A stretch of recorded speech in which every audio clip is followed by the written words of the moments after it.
Right. All right. Well, I heard recordings in progress. So, hello, everyone. Welcome to this very, very special event. This is going to be our Black Voices in the Arts virtual panel. And I'm really, really excited for you all to be here. My name is Bijan Leonaruzian. I am the senior librarian over at Parkland Spanway Pierce County Library. And yeah, so excited to have this. Now, we do have some guests here today, but let me go over the logistics first. So, therefore, we're all on the same page for how this program is going to go. Now, first off, hey, this is a virtual event. Let's make sure that we're all muted, okay? That way we don't have some distracting noises in the background and everything. Our moderators will do our best to make sure that on the back end, we'll make sure that everybody's nice and muted until it's ready, time for you to speak up, so to speak. Hey, we totally welcome for you to have your camera on. We really like that engagement. We really want you to engage in the chat, so to speak. So therefore, we can get your voices out, any questions that you have or any comments, thoughts that you have. We really want to hear that, see that engagement. So yeah, got something to say? Put it in the chat. All right. Next up, if you are having any tech issues, any tech troubles whatsoever, we will be monitoring the chat. So enter in any questions or any issues that you may be having in the chat. One of us will directly message you and help you out with that. Okay. We do have some moderators on the side ready to go, help you out with anything that you need. Also, if you are having trouble connecting to this, guess what? This whole panel is going to be recorded. So you can view it later at a different date for anybody that might have missed it. Next up, I'm going to be sharing to you our event order, like everything that's going to be going on for our event tonight.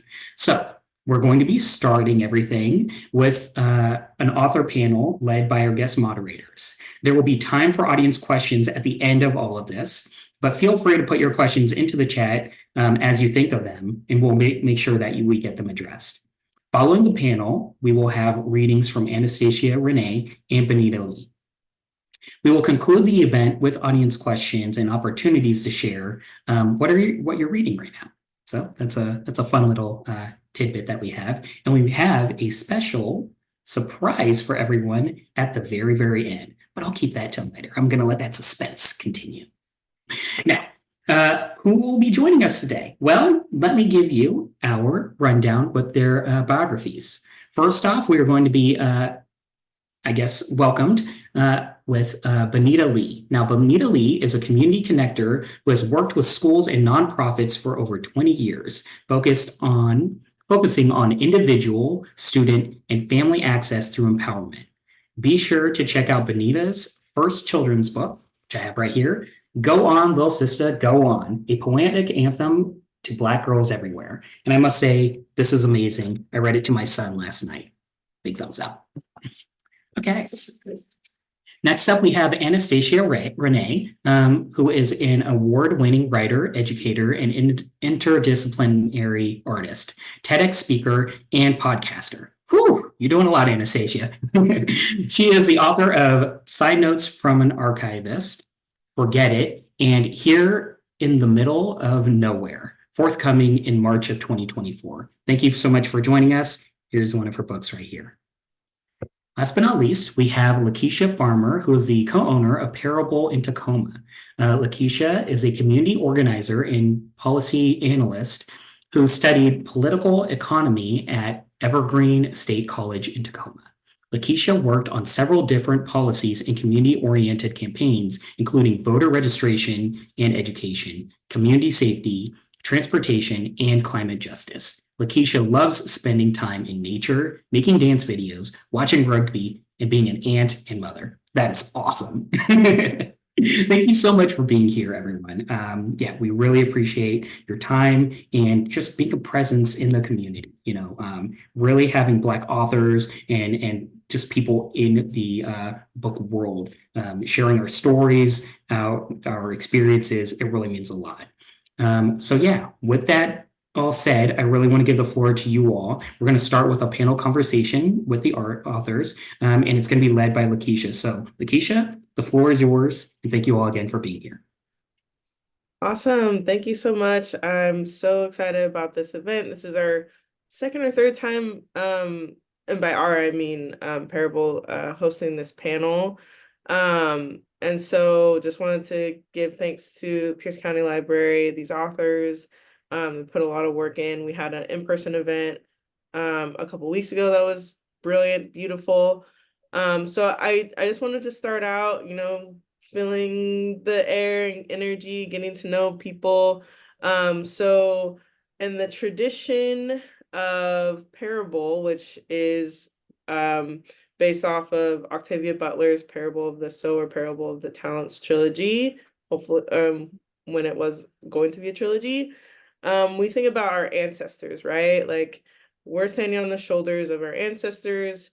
And so I'm very curious to really bring light to what you all are doing.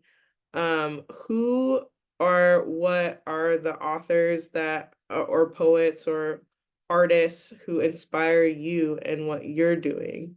Let's start with Bonita.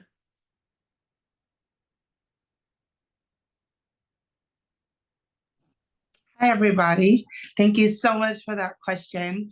You know, I think there's two poets that stand out that I will never forget. I remember reading my first poem by Langston Hughes and learning about the Harlem Renaissance, and I was just like, I want to be a Renaissance woman. Like I just loved his work of art and the way he put words together. Loved his plays. Like I would say Langston Hughes was one that captivated me and had me do a lot of research into the Harlem Renaissance and the art. And I mean every aspect of art during that time. So music, poetry, like paintings. Like I just really, really love that. Another person, I'm sure that maybe you've heard me say this, but Maya Angelou, like I don't even know. Like that woman just breathes brilliance. Like just her words together. Like, and the first time I ever heard Still I Rise, I remember I think I was like 6 or 7 years old, and I was trying my hardest to memorize that poem. So I would say those two poets really helped me, inspire me to write my poetic anthem to young Black girls during Go On Little Sister, Go On. Thank you. What about you, Anastasia? I always get so nervous of this question because there's so many. And I think of us all as like we have writing ancestors. I think ancestors can be by mission, vision, or blood. And so I tend to lean toward the writers that are ancestors. And I echo what you said. And to my list, of course, Audre Lorde, Pat Parker, Toni Morrison, Lorraine Hansberry, James Baldwin, Pauli Murray, Nina Simone. I think of Nina as a writer, and just as much as she is a musician, a creative type. I think I don't know if I said Lorraine Hansberry because of all the things that she did, and Zora Neale Hurston. I kind of like the outsiders, the writers that were quite rebellious, and maybe the writers who didn't get their shining light while they were here. I feel like a lot of the writers that I mentioned, they didn't get they're like, oh, that was a wonderful writer until long after they transitioned from this earth. So those are a few of mine.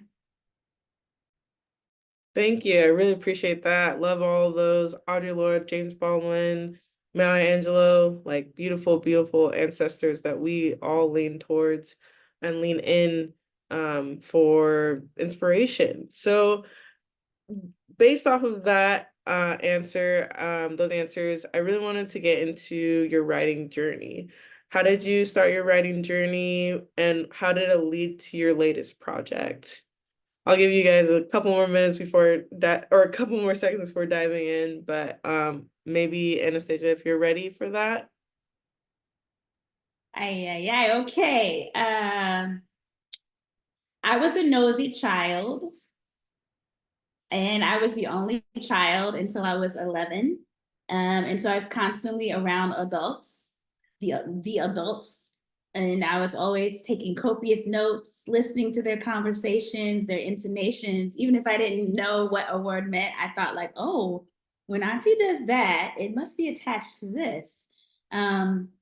And my mother was a librarian, specifically a medical librarian. So I grew up with a lot of reference books, and I was very, casual about the body and body parts. I'd go to school with my friends and be like, did you know about the whatever, whatever? So I think just being curious about the world, and I just had so many questions, and sometimes adults were answering them and sometimes they weren't. I started to just write all these questions down and like write observations, make miniature films in my head of what was happening, what I was hearing. I grew up with a lot of music as well. And so I feel like that made me the interdisciplinary artist. I can't just do one thing. I gotta have the writing, the art, the music. I need to listen and read, other people.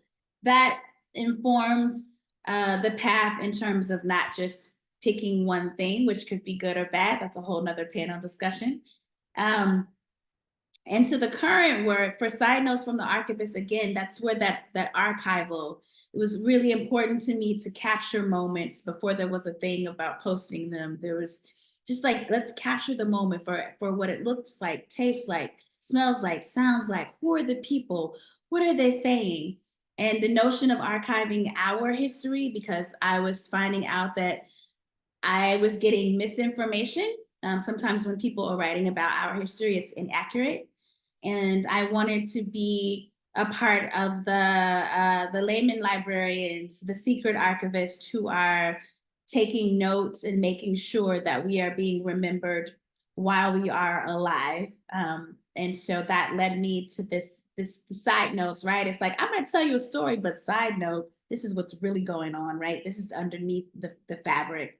So that led me to side notes. And then the current book that'll be out next month, a lot of that is thinking about Octavia Butler and thinking about Afrofuturism and what does it even mean to be normal if you're a seer, a sayer, a healer. So that's how I got to this path, working on all of those things constantly, and also not giving up, right? Because when I was in school, it wasn't a thing. You didn't say you wanted to grow up and be a writer.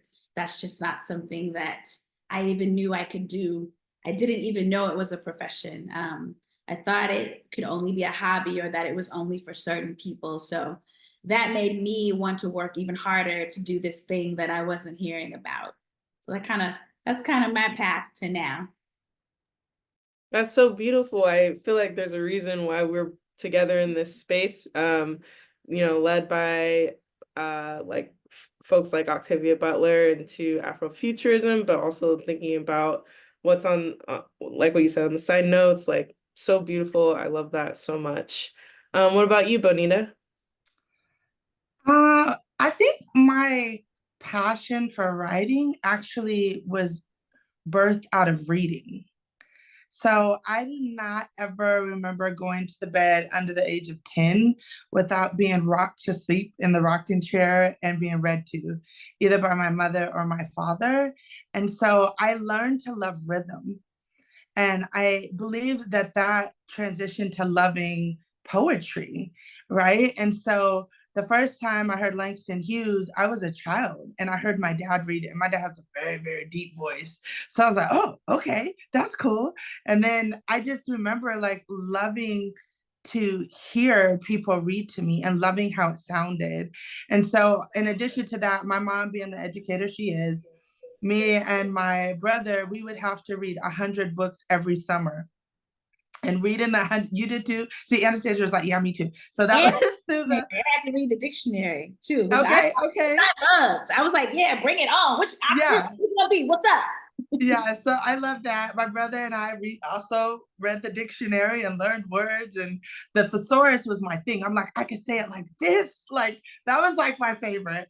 But I remember just sitting around the dinner table, y'all, my parents let me read Angela Davis when I was like 10. I don't know if that was good.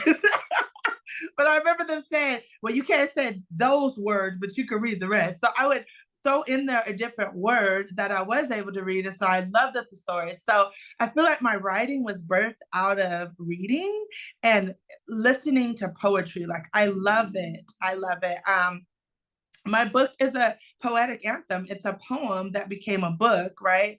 Hyping young Black girls up, saying, go on, little sister, go on. Like, do what you want to do, be who you want to be authentic. And so I feel like those three components were very important, like being able to sit and actually be read to, learning how to read myself, and then listening to grown folks dissect it. Like, I wanted to write something that was like powerful and meaningful that I could leave for generations after me. And so that's why I did it with a poetry book.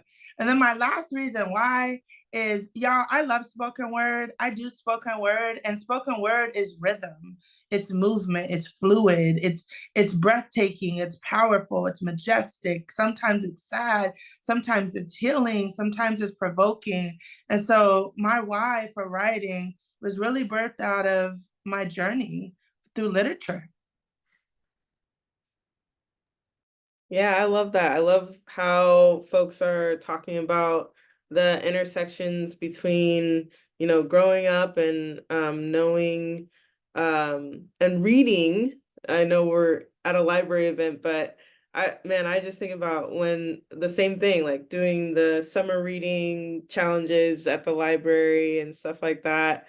And so when we think about all these things like reading and writing and art, and how it impacts community, my question for you both is, do you involve community in your writing process, or is it more of a personal note, personal experience that when you write, and how does that like affect your audience, when you're thinking about, writing and your art? I know it's a little tough question, but I see your guys' gears thinking, but I'm really, really curious. Who's ready? I'll just say who's ready for this one. I think I can't separate community. Oftentimes I think if I'm, let me back up. If I really ask myself this question, more often than not, I am writing about my community. I am writing about, again, what I've seen, what I've heard, what I want to see, what I want to hear, things that make me angry. Writing for people that I believe are silenced or marginalized or just plain old unseen. And in that, there may be some overlap. Maybe I am also part of those who are silenced. Maybe I am also part of the unseen. But I do think, for me, I gave myself the responsibility of writing about some things that are more community oriented. I don't think everyone should be. I have a friend that says, can a Black girl just write about rainbows and butterflies if she wants to? And my answer is yes. And I love rainbows and butterflies too, but it's not my thing. I'm probably not going to write about rainbows and butterflies. That's the beautiful thing about literature. We can write about what we want. We have the freedom to do so right now. But I would say if we had to do a split, probably 82.5% of my work overlaps with the greater community. And then, but for me, there's more than just one community, right? I'm a part of several communities. So when I say that, it might be 9 communities, it might be the community of parenthood, it might be the community of Black folks, it might be the community of healers, it might be so when you say that, I think of like several communities. And like I said, in that there could be some overlapping where I am a member of that community writing about myself too. Yes, that's so powerful. Yeah, when it comes to communities, I guess that was kind of a trick question because community can mean a lot of things. Community isn't just community, it's communities and what the intersections are between those communities too.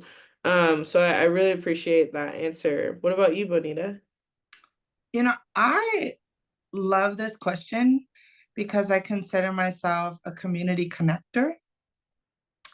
And so my work best friend calls me a weaver, like I bring people together. But honestly, like community for me is everything. Like I live and breathe in community. Like I need it. It's life-giving to sustain myself. In addition to that, like the community that I have, it wasn't just about me creating a book. I brought in community, right? My best friend, she helped illustrate the book. My editor is a Black man who helped edit my book. My lovey helped me publish my book. And so, but every person in my book represents a friend or myself. Like there's a swimmer in there. There's also a soccer player. There's also a boxer. There's also a little girl fixing a car with her mom. So I was able to think about my childhood and to sit in that space of, I didn't have this as a child, and I needed to see myself. I needed to see girls doing more than one thing and not being typecast as a Black and brown girl in a book. I needed that. And so that's why there's 20 different girls doing 20 different things in the book, and why I feel like my book is something that people pick up and like, oh my goodness, I remember doing that. So like the first page is a Black girl singing in the fan with a Black girl brush. Like I was singing to Whitney Houston. Like I'm every woman. Like I was over there getting it. And so I feel like community is what brought everything together for the project. And like you said, community is so many different things. And my community of friends, my community of sisterhood, my community of just asking Black women, what did you enjoy doing as a child, and bringing that to life was a community project that I will forever be grateful for. Thank you. Yeah, I just think that's so powerful with how community, how you involve community and how we weave that together. That actually sparked, Anastasia, something that you said about being silenced and being on the margins, right? It made me think about this. We're in Black History Month, but we're in Black History Month in 2024. Which is kind of funny because if you read Parable of the Sower, she was writing about this time. And so she was, thinking about the future and Afrofuturism. And for me, when I think about silenced voices or marginalized people, I think about the people who are looking towards that future, like looking towards a future that is hopefully brighter than what they are experiencing right now. So I'm very curious, like how do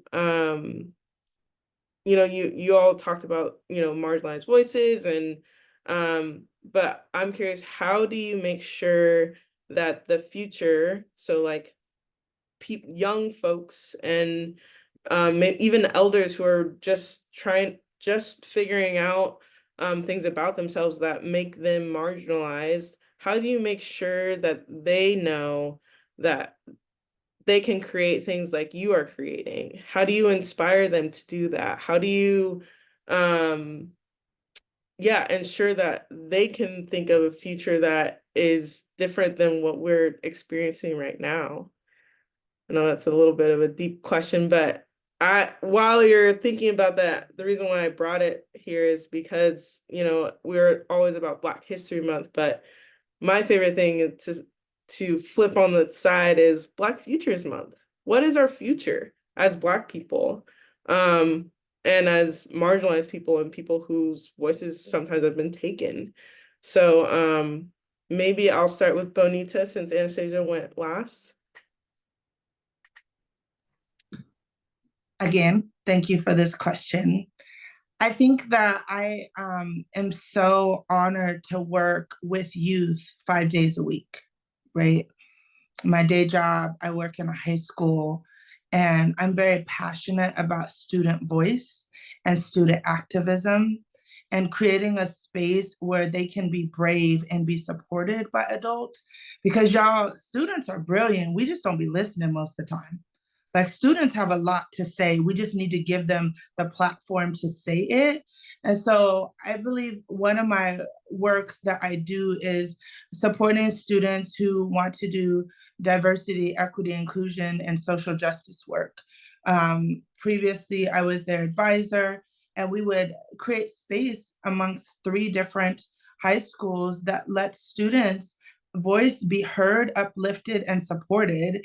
And I love that. I love that with the work that I'm doing, I have an anthem of saying, like, go on, little sister, go on, like, go on and do it. Like, I paraphrase in my book, I paraphrase Frederick Douglass, who says it's easier to build strong boys than to repair broken women. I paraphrased and said it's easier to build strong girls than to repair broken women. And I feel like if we are laying the foundation for student voice, being there, supporting them, loving them, and letting them know that we are here as cheerleaders. What do you want to do? How do we help you get there? Oh, there's a roadblock. Okay, let's go around it this way. If we can't go around it, well, the community will lift you up so you can go over it. Like, it's really that position of how do we as a community support them? I feel like it's giving them the platform. I feel like it's moving aside and asking them what they think and actually giving them the opportunity to grow. A lot of times we ask students to sit and learn, but I am in a position where I get to sit and receive their brilliance and support them.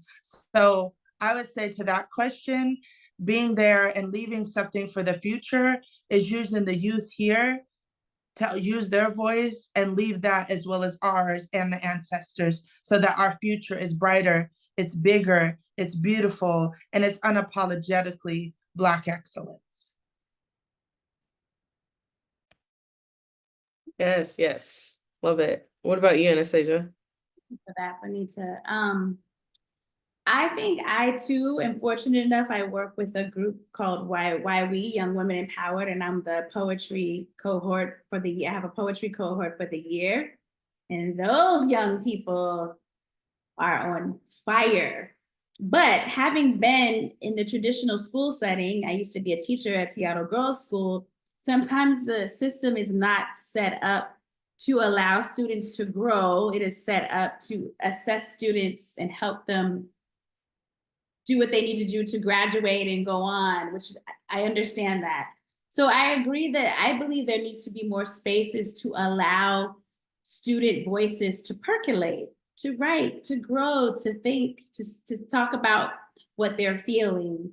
And maybe publishable work comes out of that, and maybe not. Maybe there shouldn't be such a strong push for getting published or an anthology, or what is going to be the culmination, what's the end result. So I think some of this idea of Afrofuturism is to be more alive in the present. How are you feeling right now in this moment? What do you want to say right now? And then we can look at that towards the future. I also think that our elders are so powerful, and I wish for an Afrofuturist future that involves more intentional intergenerational work. Instead of like, go to this lady because she can tell you how to cook pie. No, that same person can also tell you about the world. You know, elders are the best Wikipedia. You don't need all this other stuff. Like, they're here right here in our midst. So I think part of the futurism for me is more intentional intergenerational work, where our elders and youth can get together and dream together. And I also, it may be a bit unpopular, but I believe in also there has to be some kind of real aspect too about the future. I think that sometimes it's hard for people to process that the beautiful future, it might also mean a lot of hard work, and there might still be some heartbreak and sorrow, but there is hope, and there is a future. So I haven't found the best way or strategy, but a way to sort of normalizing there's going to be It's going to be tough parts, but the hope is that we will be together and we will work on it and we will provide something new, something beautiful, even if it's not perfect and it has had some damage. Absolutely. I think when you said that, I thought about struggle, you know, when you're in the struggle with other people, whether that's intergenerationally, whether that's like multiracially, in the tradition of a lot of BIPOC authors, and writers and storytellers and activists and so on and so forth, you really have this struggle. And at the at in the present, like you mentioned about Afrofuturism, it's there's this seed of hope, right? And so thank you so much for bringing that into this space. Like that is just so beautiful and powerful. Thinking about thinking about our, I guess, collective and individual futures. I'm curious what you foresee your writing journey going towards. Like, is it more abstract or concrete? Is it more poetry? Is it focusing on the same subjects that you've been focusing on, and the same people? I'm just really curious what you think your journey might be going towards in this present moment. And we'll start with Anastacia. I was all waiting to hear what Bonita's journey was. Mine is a bit concrete. You know, I'm multi-genre. I'm working on a novella. I'm working on some more hybrid work. I'm working on flash fiction. I'm always dabbling into some editorial essays because there's just so much to write about. I'm taking pictures. So I would say my mission is to just do all the things. I don't want to reach a certain place in my life and say, oh man, I really wish I would have written a novel, or oh man, I wanted to write about the tree. So my mission is to go, do whatever I want to do, make sure it happens, and also not overpace myself. Maybe it's going to take longer than a year to finish the novella. So maybe those other things will have to move forward. Maybe those plays will have to come out. So I'm just on a mission to completely lean into whatever I want in terms of creativity and not stifle and be my own silencer, not have that little nagging voice saying, I don't know if you can do that. I'm more on the, what is the quote, Bonita? Go on, go, girl. That's what I'm saying for myself. Go on, person, go. I'm on a mission to write and create and film and take pictures and paint. Everything but dance is what I'm looking towards for the future. Just letting myself do it without stopping myself, letting myself do all the things. Why no dancing? I mean dancing, but like that is not part of my professionalism. Okay. Like you gotta have some movement somewhere. Okay. It's not publishable. It's not that kind of Okay, what about you, Bonita? What's your journey right now looking into the future? So Anastasia, I'm so happy you went first because I was ready to hear what you had going on. I was like, go. So the name of the book is Go On, Little Sister, Go On. So yes, and I'm saying that to you, like, go on, sis, go ahead and do that. You know, I get this question a lot, and I just want to say that in 2024, I'm living in 2024. So I am learning to pace myself because I'm usually a sprinter. So I can tell you that I have some events coming up for girls' empowerment to hype them up, for them to understand that they are fierce, they are beautiful, they are unstoppable, for them to love their melanin, for them to love their hair texture. Like, I just want to be a cheerleader for youth. And I want every one of those individuals to leave that space hyped up, because puberty is not fun. It's not. And I was very fortunate to be in a generation where we did not have social media and cell phones and cyberbullying. And so I just want to love on some babies and remind them that they are wonderful, how they are. They are authentic, uniquely made for themselves and for the world to see. In addition to that, there's more spoken word coming. I enjoy doing spoken word. I enjoy um, actually talking about my culture and my community. I have one called Ancestors. I have another one called Black Excellence, and there's some more that are coming. So just being in community with other poets and just, enjoying each other's craft is what's in the future. As far as additional things, I'm super excited. My coloring book should be done for my children's book in June. So I'm super excited about that, to have a coloring book so that young babies and adults, I love to color as an adult, can actually color in how they represent and how they show up. And so that's just what I have for now in 2024. And before that, and beyond that, I'm just living in the moment, trying to enjoy 2024 and love on some babies. That's it. Amazing. So in that tradition of with youth and folks leaning towards what is next, my question is for you all is what advice do you have for budding artists, poets, authors, and getting your work, your babies out into the world and having it shown to people? Like I must say it must be like a nerve-wracking experience to be like, I'm writing for a year or two and making sure that it's perfect, and then having people consume or work with it. Like what kind of advice do you have for such a process? Bonita, yeah.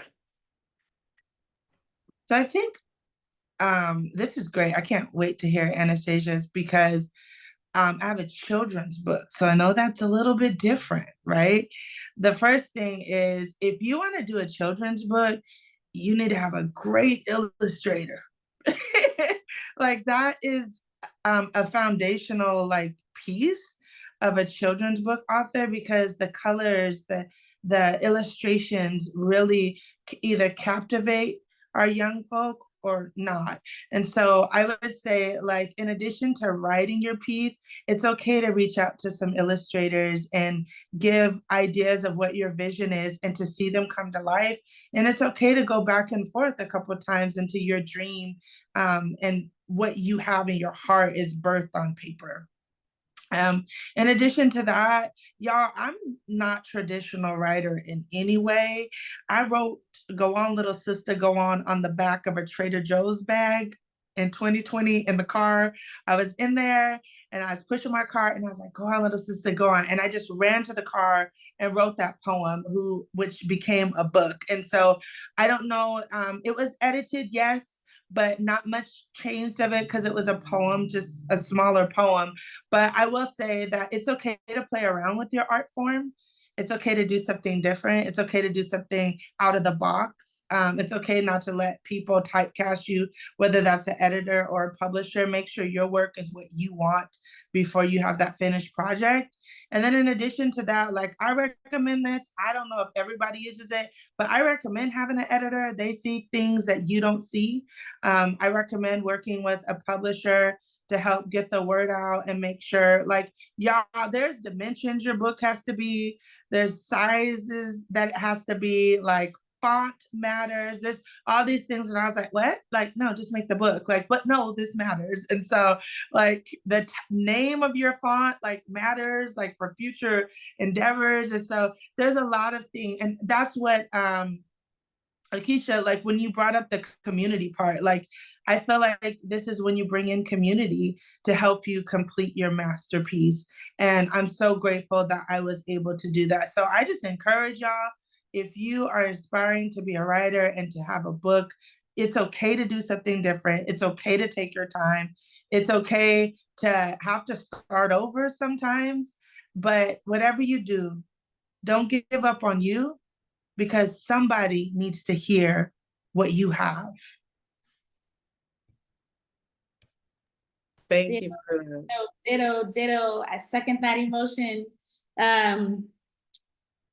I too write on boxes and random things. I did go the more traditional route, but my writing process is still the same in that way. I would say, please ask questions. I think that I cannot speak for all folks, but a number of Black women I know, or just of the realm of like, you got it. Everybody thinks you got it. You got it. You don't need any help. You're so strong. You're so brave. You're so smart.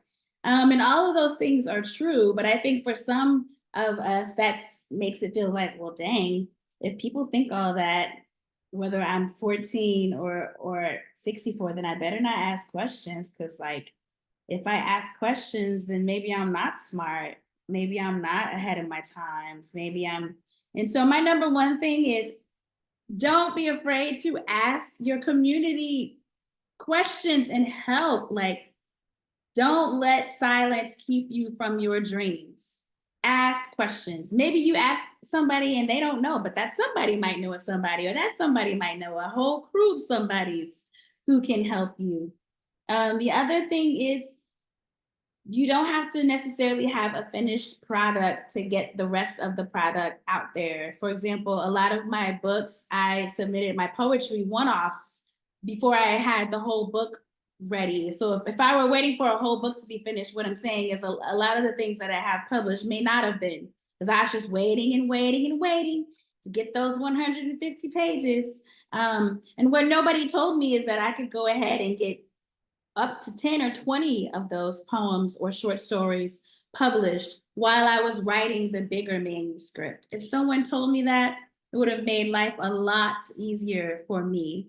So don't necessarily sit or wait on the big thing. If you have smaller things in the works, of course, sometimes you might have to be your own cheerleader. We wish we could all wake up with the Bonita or myself or all of us, but everybody doesn't have that. And you may go through times when you're writing diligently, you like have a writing practice and you're so earnest and you love your work, and no one is saying, go on, girl, go on.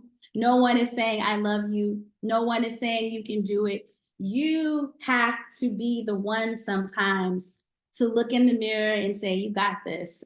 You got this. You're going to keep writing. It's important. Sometimes you might have to be your own microphone, your own megaphone, your own cheer person. And that will help. I firmly believe in my woo-woo self that energy on the inside of you cheering yourself, seeing your own light, being steadfast, will radiate out into the world, and you will get what you need. And another small thing I suggest is reading the work of other people. Thank goodness this is a library thing. Read, become a huge reader, because if the more you read, the more you will be able to flip genres, the more you can get into you say, oh my goodness, I never realized I'm writing a children's book. I could also write a graphic novel. Oh my goodness. Some poetry has illustrations too. Reading other people's work can open your mind, I feel like, in huge ways to expanding your own visions and your own work. So just a few things. Thank you. I really love both of what both of you have said. And I don't want to take up too much time, because I really want folks to hear directly from the authors what the books are about. But before I do that, my question is, what is just one thing that you want your reader to get from your book? So like, what is one thing that you wish your reader could get from your book, or at least some of, like, maybe not like the exact thing that you want, because obviously as artists, you're up to interpretation, right? But what is something that you hope your reader will get? And then we'll go into some of the readings. Anastasia, maybe? Bonita, you guys can do rock, paper, scissors. Just one thing I want my readers to get from my work is I want them to suspend their belief in their current realities and to just jump in my worlds. Whatever world I've set for you, I want you to come into that world, be in the present, but in the realm, in the world of my book. And whatever happens after that, I'm okay with. What about you, Bonita? I think the one thing that I want, especially young Black girls, to get out of my book is they matter. You matter. You matter how you show up, however that is. Your voice matters. And they're fierce. They're beautiful. And they're unstoppable. And to take that and transition from a girl into a grown-up, that matters. And they matter. And that's why I wrote the book. Awesome. That's all I have for this panel. I know there's going to be Q&A later on. So I'm going to look at the library. Who's first on reading? I think it's... It'll be Anastacia is starting. Yeah. Okay, great. I'm so sorry. If y'all could just give me a minute. Absolutely. I'm really good at stalling. I can do a dance number.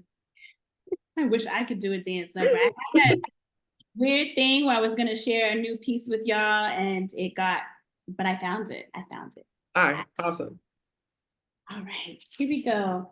I'm going to read first from a book coming out in 2 weeks here in the middle of nowhere.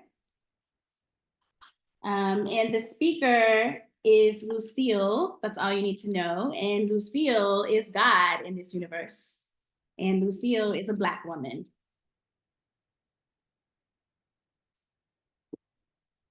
I poured sun tea in a mason jar with uneven chunks of ice and put the tip of my tongue on the barrel of the straw and sip it slow, like an invocation to myself. I like to run my piano fingers against these turquoise lover shutters slow so I can feel what they are communicating to me. Could be telling me secrets, could be making plans, could be letting in the light, could be sounding off a warning, could be just a turquoise shutter. I like to sit like a right angle, 90 degrees, and slightly slouch here with a piece of my dress under my butt and the rest of it hugging the tops of my knees. Fanning my fan every which way and staring right here at my tree.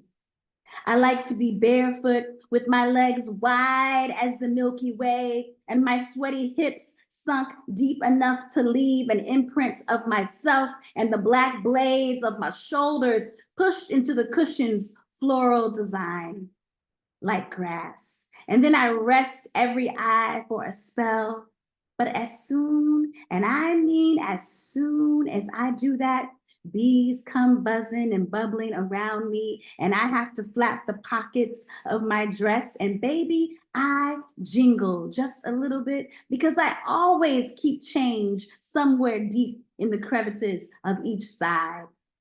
5 pennies, 9 dimes, and a shiny $2 sterling silver piece, and I sit and sit and sit and sit some more here on this porch, watching over my tree all the time. I am Lucille. I am the mother of all Lucille's, of all of you. God in this place, in the middle of nowhere. You want to know if I'm a star here? Yes, a luminous one. You want to know how many Lucille's are mine? 6. You want to know how many times they've each been around the sun? You can't count. You want to know if you can see them all? Yes. And from side notes from the archivist, rest well.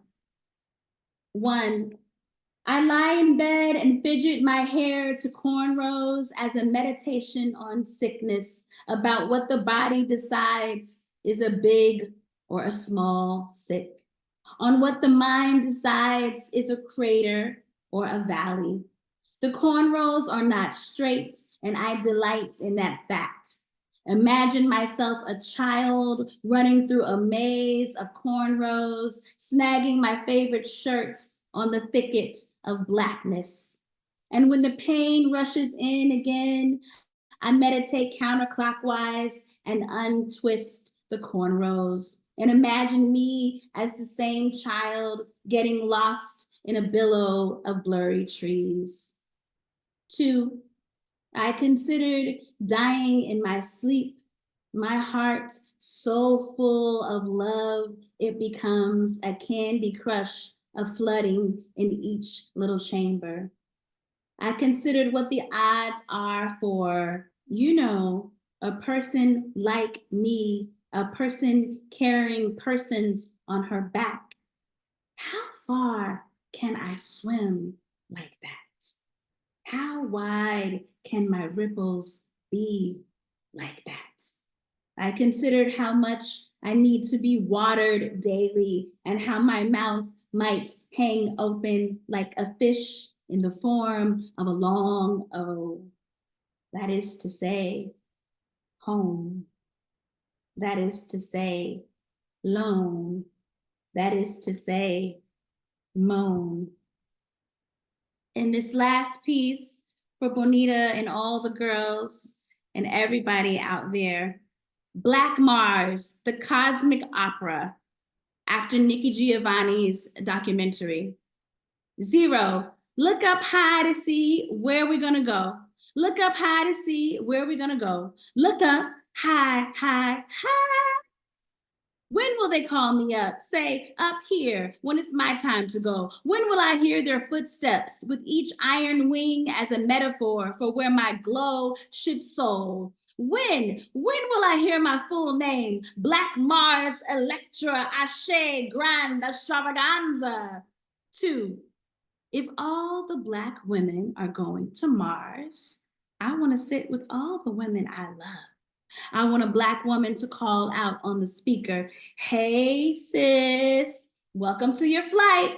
We got all the baddest women flying y'all to your destination today. And then some other Black woman jump in and say, greetings, my brilliant, wise, and beautiful sisters, and welcome to your flight.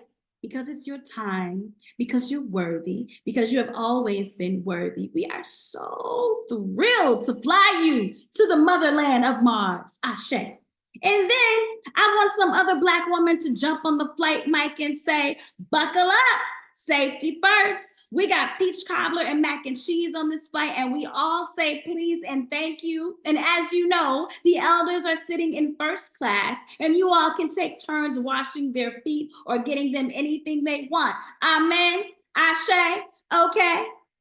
I want the Soul Train line to begin and end the flight. I want any woman I wronged or who wronged me to appear in the same row as we clear it all up in 5 minutes and we ask each other what kind of stones we want to exchange. I want every woman to have her time with a healing therapist and a doctor, to have emotional ease and every medical procedure she needs on the way to Mars. I want my highest self and my lowest self and my kid self and my elder self to self-actualize like a choir and a prayer and a cackle. I want Mars herself to send us all a message through the sun-baked clouds, expressing how excited she is to hold us in her womb again. And we fly, and we good, we gone. Thank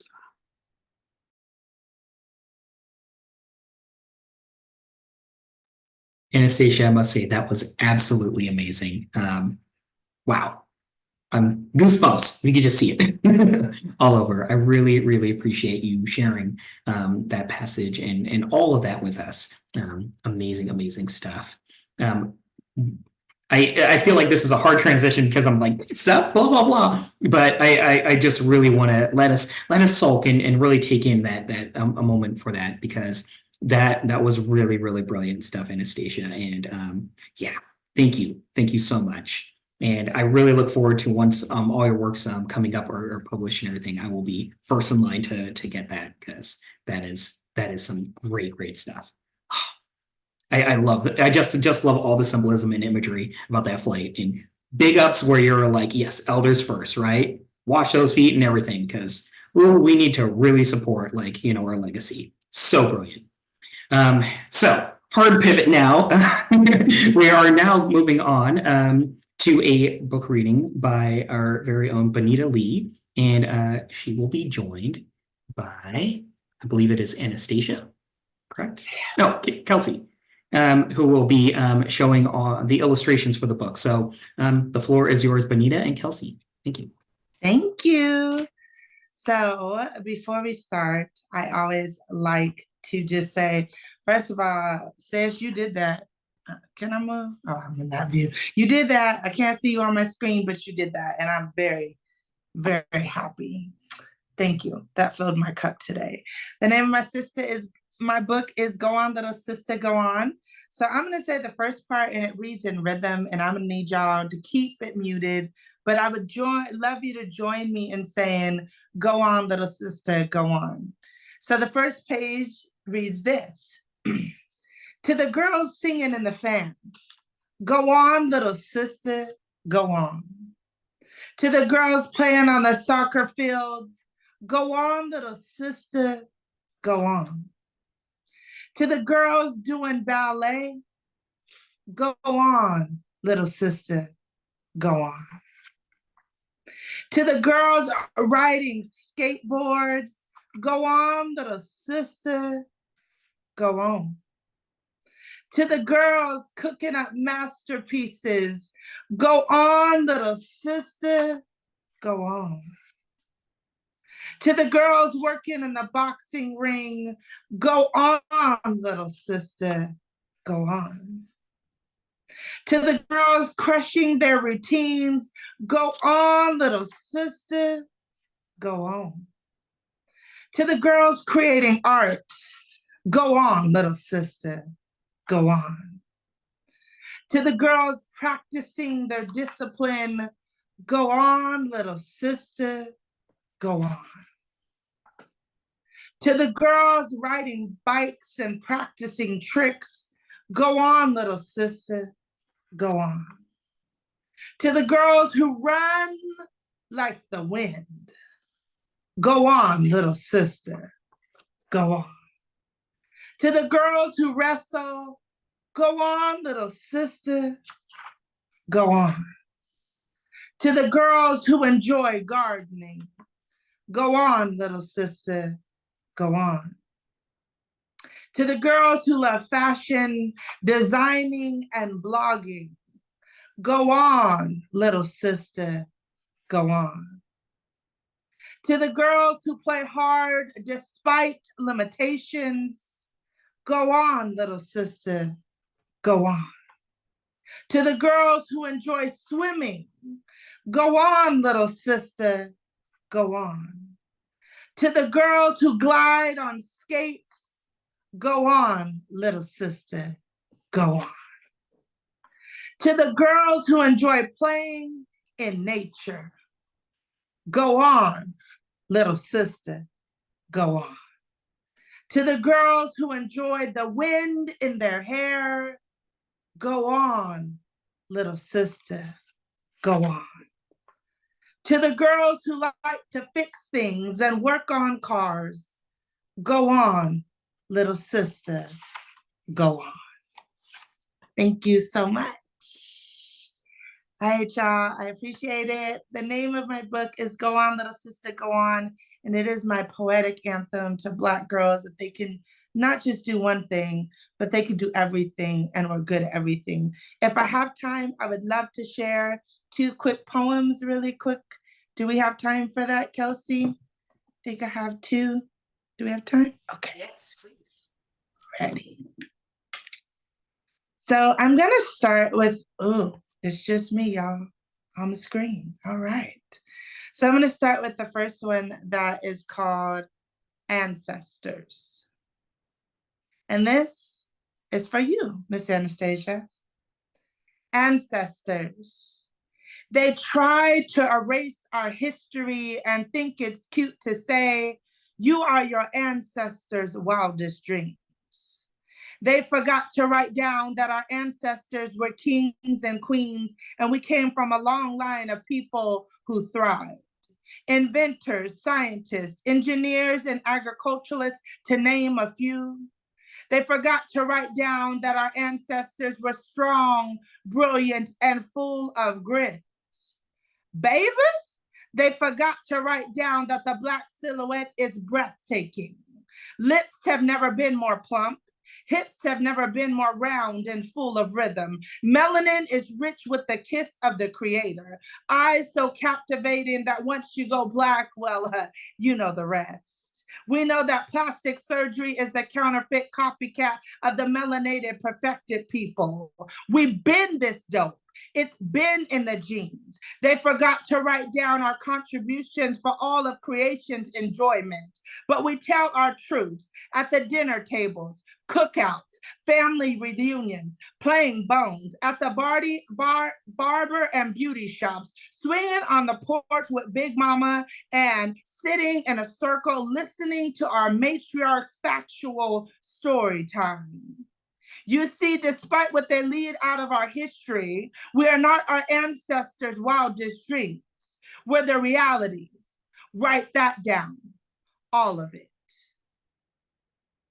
That one was called Ancestors, and I'm gonna leave you with this one called My Black Excellence.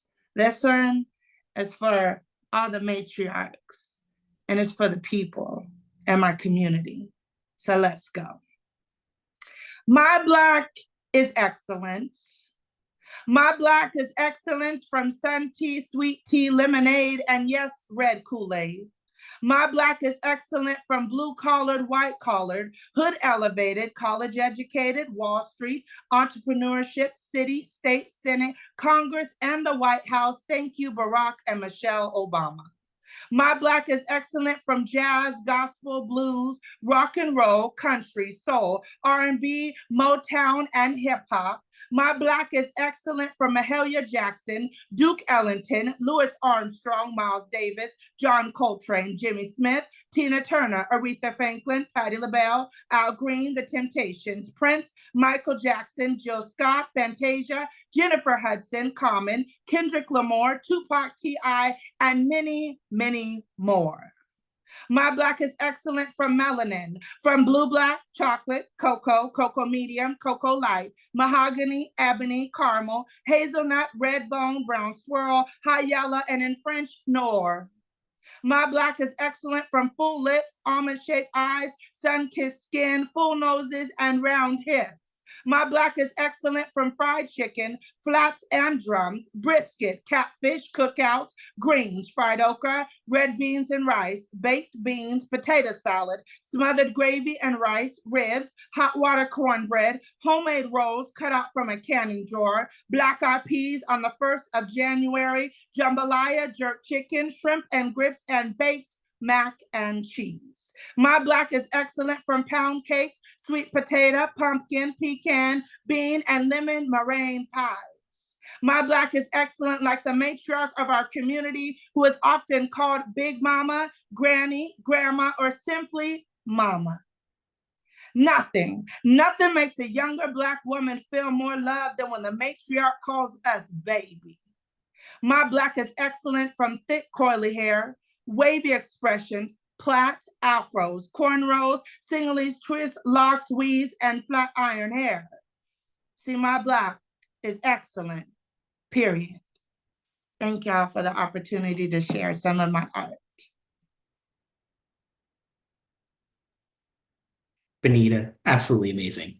Once again, goosebumps. I'm just like, oh, that is so good. And I could just share I really like interpret and take in all the Black excellence. That's so important. And yeah, thank you so much for being a voice for the community and really, not only being there for just the whole community in general, but really connecting with the children as well, because that's really important, right? As a former youth services librarian, these are the type of stories that we seek to read. So thank you again. Thank you. Yeah. So next up, we're going to be opening it up to the audience. Feel free to raise your hand if you would like to, come on camera and ask your question. Otherwise, add into the chat. While we wait for other people to add to the chat, I'm going to be reading off some questions that we've already have queued up. So the first question I have is by, and I apologize if I mispronounce these usernames. I have Jay Rousen Price, who asks, were there aspirations you let go of because you felt that you wouldn't be accepted? So I think this is connected to a previous conversation that you had, and let me reread it one more time. Were there aspirations that you let go of because you felt that you wouldn't be accepted? I'll give you both some time. This is open floor for anybody to answer the question.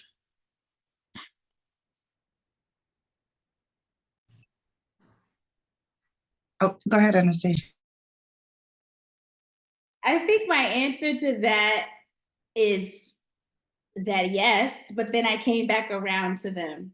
So my answer is that you might have different seasons. Maybe you let go of something during that time, but you come back to it. Like when I first came out as an emerging writer, I think I kept my writing very, for me, what I feel, very safe. And then I was like, I don't know if I could really write about, believe it or not, some of you are like, what? It was a long time ago. I didn't know if I could really write about hard subjects. It's like, let me just write about all, just wonderful things. So I let that go. I was like, well, I guess I'm never going to. And then years later, it's like, you know what? It's time. I think that I can write about, I can broach hard subjects and still maintain my integrity as a writer. And so the shorter question is that maybe you're evolving and changing over time. You're not writing for an hour. You are a writer. You are a creative person. And so my answer is that some things you let go of, you might circle around to come back to. So anything that I let go of, in my experience, I have come back to rethink it and grab it again if I let go of it the first time. My answer to this question for this project is no. Y'all remember Sonic the Hedgehog, where he roll and just like take off, like he tuck and roll? So I feel like that was what happened once I actually believed it. I didn't change anything, but I knew that I needed to create something for my Black and brown babies to see, where they could see themselves, and then for non-Black children to see so they can appreciate the beauty throughout the African diaspora. So I would say I didn't hold anything back. Once it got rolling, I was just like Sonic the Hedgehog. I just rolled up and just took off with the fire right behind me. I was ready. Thank you. And I love that analogy as a, fellow game player. So next up, we have a question from Caitlin M. And their question is, what is the most inspiring feedback you've ever received from a reader?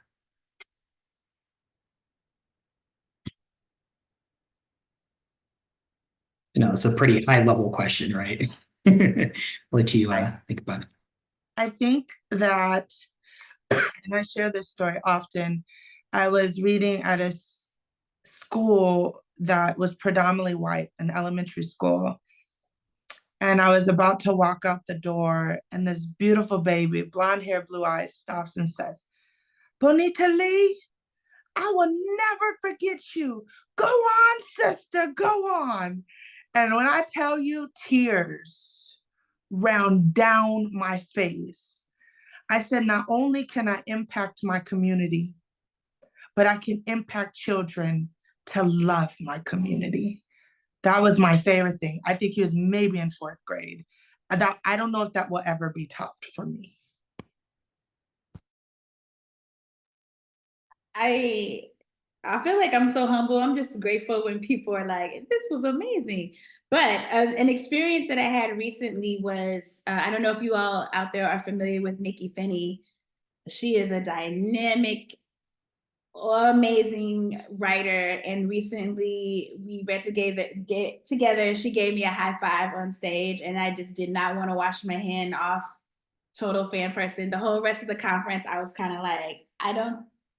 We have germs though, so I have to wash. But that was like the highlight of, because a living ancestor, a living legacy appreciated my work. Who am I? You're Nikki Finney. So I felt like again, a matriarch, somebody that I like honor, saw my work. It wasn't just like seeing me, they saw my work. And for me, that took it a step further. See me, I'm loving, I'm caring, I'm a good person. But seeing my work, that is a different layer for me. So that's what it is, at least today. Thank you for that. Next up, we have a question from Kelsey, who asks, what is your favorite part of the writing process?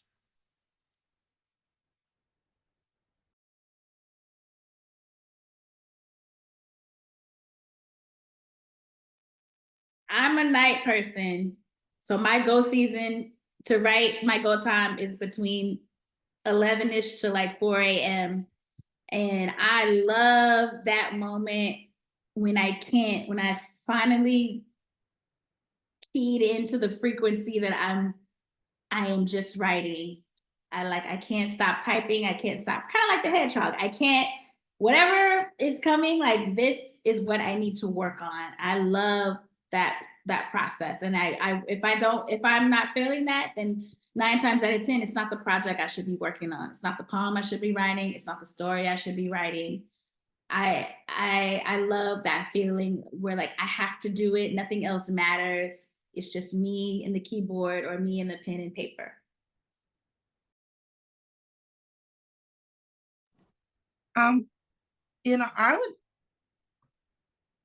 I don't know if there's any specific process, but it always has water. So I love to go to the waterfront and sit and write poetry.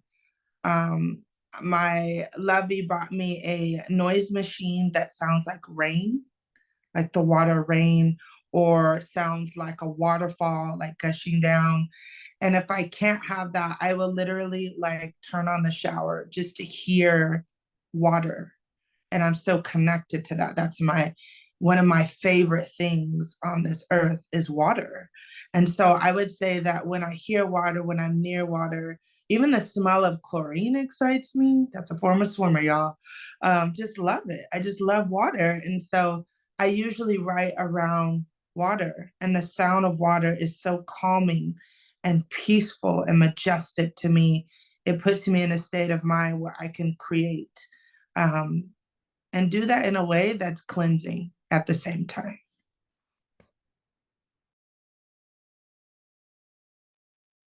I guess I'll ask the more of the generic question, but I think it's really important to ask, for any inspiring young writers, particularly that really wants to just get started in the process of writing, or really just any of their aspirations, what would be like your one piece of advice for them getting started?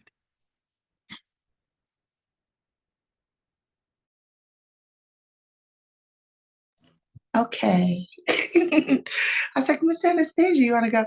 I would just say, start. Just start. And if one person doesn't like what you do, it's okay. There's other people. It's okay. I tell people all the time, I might not be somebody's cup of tea, but I'm somebody's coffee or hot cocoa. And that's okay. And I want to share this brief thing. So I told a really close friend of mine, we were a colleague, that I wanted to write a children's book, a white woman. And the first thing she said to me was, quote, "You don't make no money with a children's book." And I responded and said, that's not my motivation for my book. It's to encourage Black girls and brown girls. And that really could have stopped me from getting my book illustrated and publishing a book. But then I took another friend, another white woman, to the same tea shop and made her sit in the same chair. And when I told her, she had the biggest smile on her face, reached behind her. She grabbed a pen and a paper and asked me, what does the first girl look like? What does the second girl look like? And that woman is my co-conspirator and my illustrator who made some bomb images. So even if one person doesn't believe in you, don't stop, because there's somebody that will believe in you, and there's people that need what's inside of you.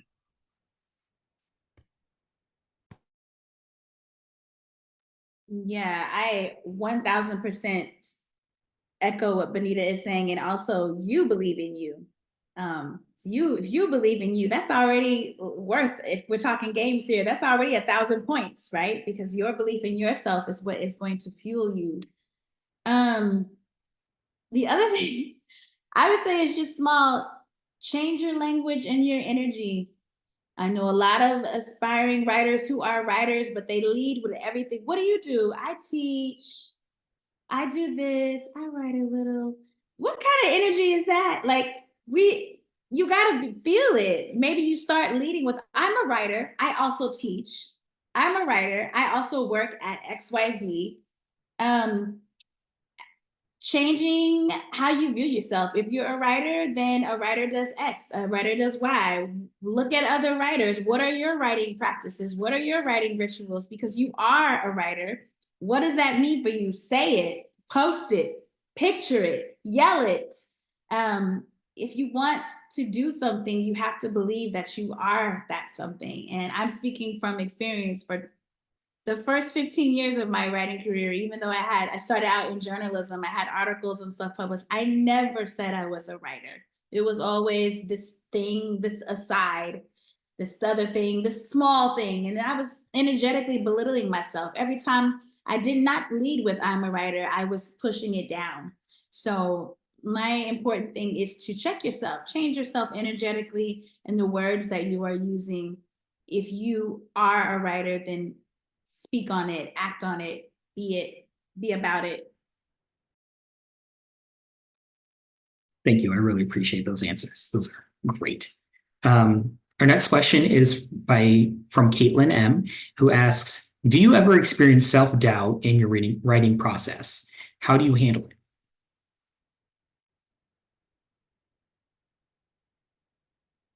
We'll start with Bonita. Okay, so I'm big on words. I don't know if I ever experienced self-doubt, but I do experience self-discovery. Like when I wrote Ancestors, I was like, ooh, that's good. That was good. Like, ooh, did I write that? Like, that was good. So I don't know if it's doubt, but it's very much discovery for me. Like, y'all, I read my poems to my lovey and my parents all the time. And my mom was like, ooh, that was, and, you know, I have a mama that she don't sugarcoat or lie. So she'd be like, that was all right.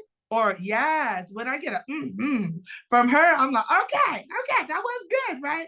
So I would say that I don't know if I experience self-doubt with my writing, but I definitely experience self-discovery. When it's so good, you shock yourself, or like you just have to take your pen and just shake it at yourself like, yeah, girl, you did that. Like you said that. So like, I was just, one of the things when I wrote Black Excellence and I list all the food that represents a lot of our community and culture, you know, I began to sit down and I began to think about, you know, on January 1st, a lot of Black folks, we eat black eyed peas for prosperity for the year. Hot water cornbread is something that is fire. If you don't have a cast iron skillet, I question you.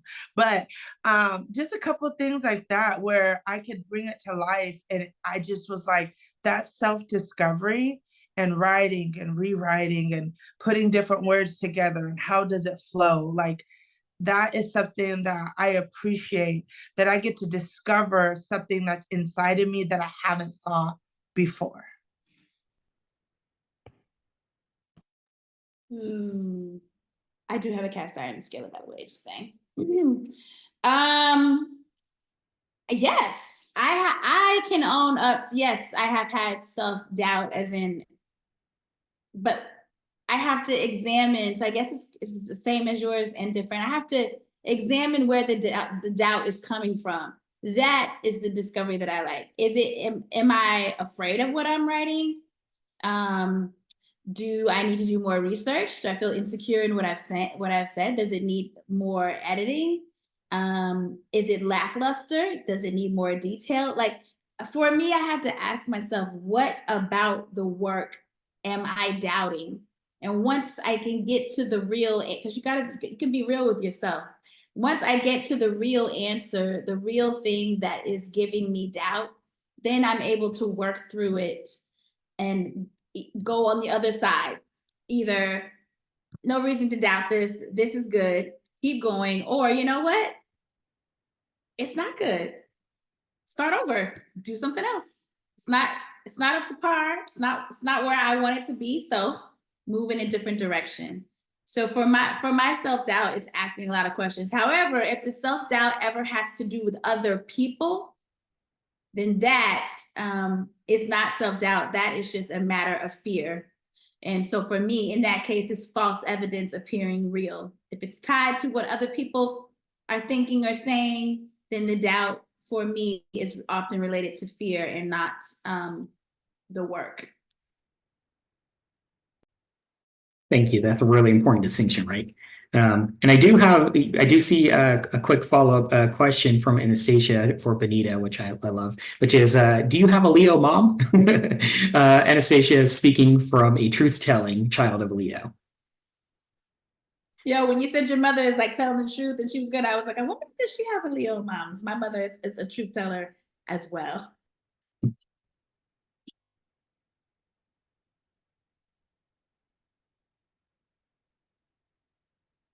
I will assume Bonita does not.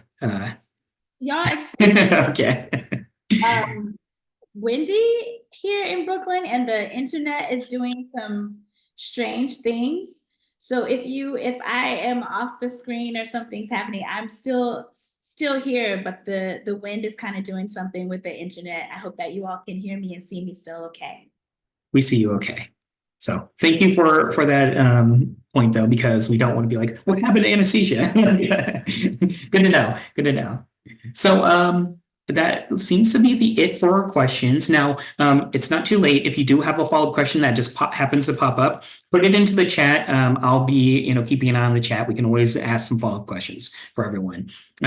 For right now, though, we are going to be moving on to, what is it? The program survey. So, oh boy, I got some exciting news for everyone. Now, this is part of a series called the annual Black Voices in the Arts event. And this happens every single year during February through PCLS, which is an acronym for Pierce County Library System. Now, I do want to give a shout out to the entire team. The team members that are here, being part of this program are myself, BJ Andrezian, Kelsey, Kim, Lucy, Samira, and Megan. I don't know if they want to share their last names, so I'll just say the first names. And just shout out to everybody on the team. But of course, major shout out to our guests here today, Anastacia-Renee, Bonita Lee, Lakeisha. I really appreciate all of your time and attention. But For this event, we really want to hear some feedback, some things that we want to do next year, some things that we can, that were great this year, or some improvements that we want to learn from this year. So we really would like you all to please, in your time, fill out a quick program survey for Black Voices in the Arts program. This will include not only this virtual program, but any of the programs that we had throughout this month for the Black Voices in the Arts series. So we are going to be adding it to the chat, but you can just find the link in there. And yeah, please fill it out. Let us know what we can improve on, and more importantly, what we can do next year. Because guess what? We are definitely doing it next year. I say that, we have to go through a whole approval process, but darn it, we're going to have it next year. That's right. We're going to keep this going. Black Voices in the Arts represent. So with that said, I am going to move on to a very special announcement. And that is that all attendees here today will be receiving a copy of a specialized book. We have a variety of books that we're going to be sending out, but we will get all of your info for every attendee that's in our meeting today, and we will be getting a special prize. I will leave the logistics to the program lead for how that's all going to be set out, but just keep an eye out for your contact info, whether it be your phone or email. That's going to be how we're going to reach out to you, okay? So thank you all again for being here, and yeah, you got those books and everything else. Before we go, I want to open it up to anybody else on the team, or Bonita Lee, Anastacia, Lakeisha, if you want to say any parting words for everyone here today. I just want to say thank you all for having me. Thank you, Bonita, for your work and for your energy and your drive and your goodness. Yeah, I just feel great to be here. I would like to piggyback that and say, Anastacia, it is a pleasure to meet you. I do plan to come to New York, so I'm gonna hit you up. It's so thank you, and thank you for Lakeisha for opening the panel, and for everybody from Pierce County Library Systems. I appreciate you for all you do, for being in our community and being a place where people can use for a resource. Thank you very much. All right. With that all said, I want to thank you all again for being here. I want to thank our guests for being here. And hey, keep being the amazing, wonderful human beings that you are. You have a wonderful night, everyone. Take care.